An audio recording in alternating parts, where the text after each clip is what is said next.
Praise the Lord. കർത്താവിനെ നാം ഒരിക്കൽ കൂടി വാഴ്ത്തപ്പെടുമാറാകട്ടെ.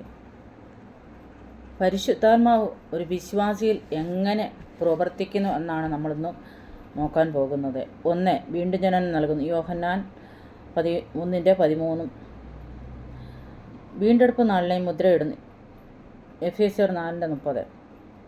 വിശ്വാസിയുടെ ഉള്ളിൽ വസിക്കുന്നു. 1 കൊരിന്ത്യർ 3:16. ഉപദേശിച്ച് വഴി നടത്തുന്നു. യോഹന്നാൻ 14:26. പാപത്തിൻ്റെയും മരണത്തിൻ്റെയും പ്രമാണത്തിൽ നിന്ന് സ്വാതന്ത്ര്യം നൽകുന്നു. റോമർ 7:29. വിശുദ്ധീകരണം നൽകുന്നു. റോമർ 15:15. നമ്മുടെ ബലഹീനതയ്ക്ക് തുണ നിൽക്കുന്നു. ദൈവഹിതപ്രകാരം പ്രാർത്ഥിക്കുവാൻ സഹായിക്കുകയും ചെയ്യുന്നു. റോമർ 8:26. ദൈവപ്രസാദമുള്ള സത്യാരാധനയ്ക്കായി ഒരുക്കുന്നു. യോഹന്നാൻ 4:21-24 വരെ. സാക്ഷ്യത്തിനായുള്ള പ്രേരണശക്തി, ധൈര്യം എന്നിവ നൽകുന്നു. യോഹന്നാൻ 15:26. വിശ്വാസിയെ ഉറപ്പിക്കുന്നു, തേജസ്കരിക്കുന്നു. റോമർ 8:11.